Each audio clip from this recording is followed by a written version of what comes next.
Sidang kasus pembunuhan Brigadir Yosua dengan terdakwa Ricky Rizal Rabu kemarin menghadirkan dua saksi ahli.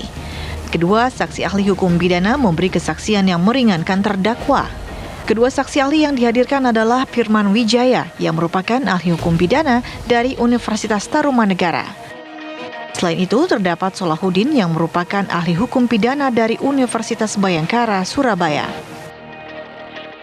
Dalam keterangannya, kedua saksi ahli menyebutkan bahwa posisi Ricky Rizal sulit untuk dijadikan terdakwa dalam kasus pembunuhan berencana Brigadir Yosua. Selain menolak untuk menembak Yosua, kuasa hukum Ricky Rizal mengaku kliennya tidak turut berperan serta ataupun membantu Ferdy Sambo dan Baradae untuk membunuh Brigadir Yosua. Dari Jakarta, tim TV One mengabarkan.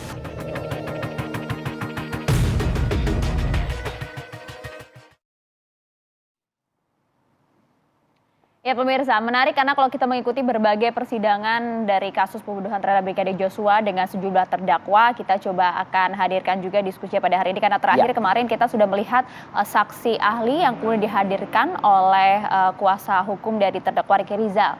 Menuai juga perbincangan di sosial media, langsung saja kita hadirkan ini ada Bang Firman Wijaya, ahli hukum pidana yang juga kemarin hadir sebagai saksi ahli. Meringankan untuk RR ya. Bagi terdakwa RR dan juga sudah hadir juga ini ada Abdur Rahman, kuasa hukum dari Eliezer. Assalamualaikum, selamat pagi semuanya. Selamat pagi, Mas Firman. Selamat pagi, Mbak. Waalaikumsalam warahmatullahi Iya. Dan Mas Abdur Rahman, selamat juga pagi. sudah Assalamualaikum. bisa mendengar suara kami, Mas Rahman. Selamat pagi, Assalamualaikum. Selamat pagi. Assalamualaikum warahmatullahi wabarakatuh. Oke, kita ke Mas Firman terlebih dahulu ya. Mas Firman, artinya dari paparan Anda dalam sesi persidangan kemarin, ya, apakah Ricky Rizal tak layak jadi terdakwa, Mas Firman? Dia ada di satu momen pembunuhan bersama mengetahui. Apakah tidak pantas menjadi terdakwa menurut Anda? Ya, Mas, saya kemarin dihadirkan itu dari kampus Tarumanegara dan Asafia. Jadi memang ada dua surat tugas saya. Ini apa? Karena bagaimanapun ini penting juga bagi dunia akademis. Satu hal yang saya ingin sampaikan bahwa dalam kasus yang terkait dengan MOT ya ataupun DOTS lah, pembunuhan berencana, itu ada satu prinsip yang paling penting adalah killing intention, Mas. Jadi harus ada niat membunuh. Nah, kalau seseorang di dalam sebuah peristiwa ya antara perbuatan, alat dan akibat ya, ini kalau kita membangun sebuah deskripsi logis, maka pasti dimulai dari perbuatannya dulu. Nah, perbuatan itu adalah realisasi daripada niat. Jadi kalau atau intention. Jadi kalau dari awal seseorang bersepakat untuk berniat membunuh, maka killing intention itu sudah terjadi. Karena ada mens reanya di situ. Baru kemudian ada perbuatan. Ya. Nah, kesepakatan killing intention itu untuk mewujudkan perbuatan yang mengakibatkan matinya orang itu harus ada handheld instrument, harus ada alat yang digunakan. Ya. Nah, disinilah rangkaian perbuatan dan peristiwa itu kaitan dengan causing of death atau causing ya and effect. Satu sebab yang harus menimbulkan akibat. Peristiwa bisa banyak, ya. Peristiwa boleh banyak, tapi peristiwa pidana atau perbuatan pidana itu harus terkait dengan perbuatannya sendiri, terkait dengan alat yang digunakan atau sarana yang digunakan, dan penggunaan sarana atau alat itu menimbulkan akibat. Nah, ini rangkaian antara perbuatan, alat, dan akibat. Kira-kira itu penggambarannya sehingga between fact and norm, kata Habermas, itu antara fakta-fakta ya dan norma, terutama kaitan dengan sangkaan atau tuduhan perbuatan pidana atau tidak. Maka saya kemarin memperkenalkan ada 3 pendekatan praduga. Ya. Kita itu boleh menduga seseorang, menuduh seseorang, tetapi tidak boleh praduga-duga itu tanpa pembuktian yang jelas. Maka praduga itu saya bangun pertama adalah praduga hangus, Jadi kalau kita menduga menuduh seseorang tanpa bukti, maka praduga itu hangus. Kemudian praduga yang kedua ada praduga eksistensi, ya, existing. Jadi praduga yang kuat itu, ya, atau yang disebut dengan liability based on fault, kalau ingin membuktikan kesalahan seseorang, tanggung jawab terhadap seseorang, maka harus ada buktinya. Nah, kalau ada sekian rangkaian bukti, ya, speaking evidence, bukti ini bicara, maka bukti yang paling menentukan, paling mempengaruhi timbulnya akibat lah, itu yang yang disebut dengan praduga existing. Terakhir adalah praduga konklusif. Baik. Nanti akan ada suatu putusan hukum yang memastikan, yang menyimpulkan, ya, bahwa dari yang praduga hangus, praduga konklusif, existing tadi, dan praduga konklusif. Nah, inilah sebenarnya gambaran logis dari doktrin yang dikenal sebagai killing intention. Jadi kalau orang dituduh melakukan pembunuhan, ya, intensinya itu harus terwujud dulu. Tapi kalau dari awal dia mengatakan, maaf Pak, saya tidak mau melakukan ini, atau dia menolak, atau ignorance, maka mens rea itu sebagai sesuatu yang menjadi syarat awal, itu saja sudah sulit. Bagaimana mengkaitkan ini dengan perbuatan, apalagi dengan penggunaan alat. Ya, nah, alat atau sarana artinya ada willingly body, ya, ada gerakan tubuh, ya, yang mengarahkan, ya, willingly body movement. Jadi ada gerakan tubuh yang mengarahkan. Nah, kemudian final handling strength menggunakan alat itu kepada sasaran yang dituju sampai terjadinya akibat itu muncul. Kemarin saya memberikan contoh, kalaupun terjadi dua peristiwa, misalnya ada dua alat yang digunakan, ada dua senjata yang digunakan, ataupun ada jenis alat yang berbeda satu senjata. Itu tadi apa yang kemudian disampaikan juga oleh Mas Firman Wijaya pada saat menjadi saksi ahli di persidangan, yang menarik juga bahwa keterlibatan Ricky Rizal pada saat memanggil Brigadir Joshua atas perintah Ferdy Sambo katanya juga tidak dapat dijadikan salah satu bukti sebagai terdakwa pembunuhan berencana. Kita nanti juga akan minta respon dari kuasa hukum Eliezer seperti apa. Usai jeda sesaat lagi. Ya, kita lanjutkan. Saya mau ke Mas Abdurrahman. Mas, tadi merespon apa yang disampaikan oleh saksi ahli pidana yang kemarin juga hadir persidangan. Anda sepakat bahwa kemudian terdakwa Ricky Rizal tidak bisa dikenakan dakwaan pembunuhan berencana? Karena ini berkaitan juga dengan klien Anda juga ya, Mas Rahman, ya? Iya, tadi saya nggak kedengeran ya suaranya Pak Firman ya, tapi paling nggak saya akan menanggapi gini. Sebenarnya ini kan kejadian ketika Ricky itu kan sudah mengetahui sebenarnya ketika pengamanan senjata gitu kan. Ketika pengamanan senjata dari Magelang bersama Richard, senjatanya korban itu AF diamankan sama Ricky, sebenarnya Ricky sudah mengetahui gitu kan.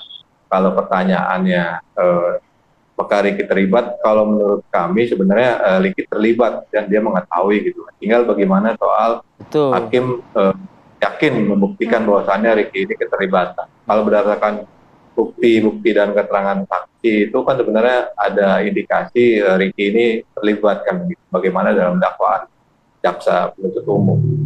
Saya pikir itu kalau tanggapan dari Pak Firman. Meskipun juga tadi disampaikan bahwa sebenarnya pada saat Ricky Rizal berjumpa dengan Eliezer kan di sana ada jeda waktu ya. Ini yang kemudian sering disampaikan juga momen ini oleh rekan-rekan Anda, Mas.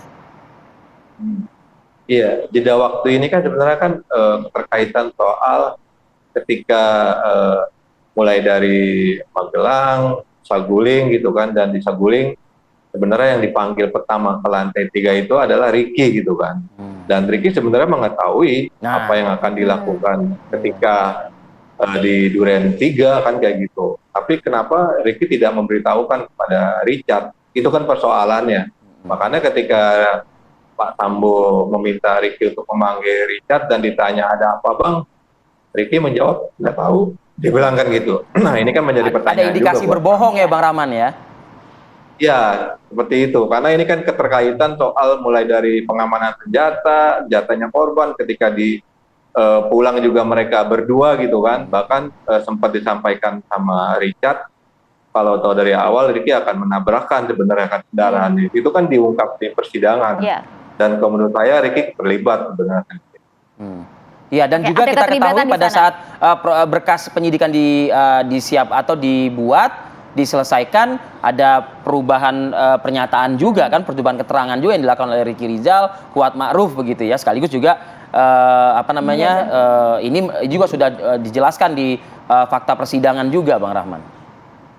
Iya, itu kan hak ingkar terdakwa boleh-boleh aja ya ketika dia merubah keterangan dalam berita acara pemeriksaan. Tapi kan yang penting kan ketika di dalam fakta persidangan itu kan sudah terungkap berdasarkan keterangan saksi-saksi gitu kan, alat bukti yang dimiliki oleh penyidik, bahkan ketika di persidangan itu kan sudah disampaikan. Paling enggak yang jadi permasalahan kan ketika Ricky mengetahui dari Saguling sampai ke Duren 3, bahkan ini kan menjadi pertanyaan juga. Ya. Bahkan ketika kemarin itu dalam pemeriksaan sidang keempat itu kan hakim di TKP itu sampai meyakini berdiri untuk meyakinkan posisi jarak tembak antara Richard dan Ricky itu.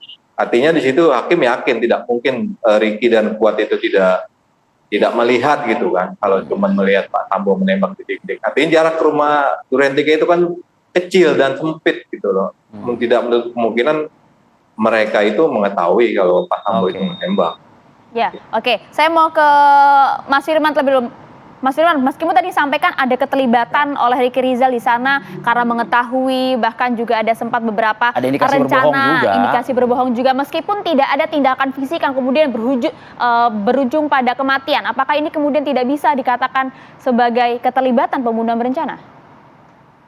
Ya, tadi seperti saya katakan, sebenarnya setiap peristiwa itu bisa regress infinitum, bisa ditarik ke belakang, ya kan? Sampai ditarik ke depan bisa, ya itu pendekatan kausalitas namanya, menghubungkan peristiwa dengan sebab atau bahkan penyebab kematian. Jadi dua pasal itu, baik itu pembunuhan apalagi disertai dengan perencanaan, maka saya katakan tadi tentu orang boleh saja melakukan sebuah pendugaan, ya, persangkaan tentang keterlibatan yang disebut dengan participation of crime, keterlibatan dalam suatu kejahatan tindak pidana. Namun sejauh mana peristiwa itu, sejauh mana perbuatan itu bisa diukur, karena ini sifatnya abstraktif yang namanya niat, ya, namanya dugaan, praduga itu, ya, yang ada di dalam peristiwa itu. Kan kita ini semua masih dalam praduga, ya kan?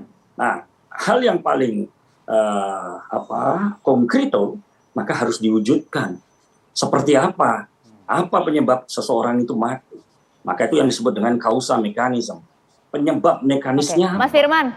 Ya, apakah dia keracunan? Mas Firman.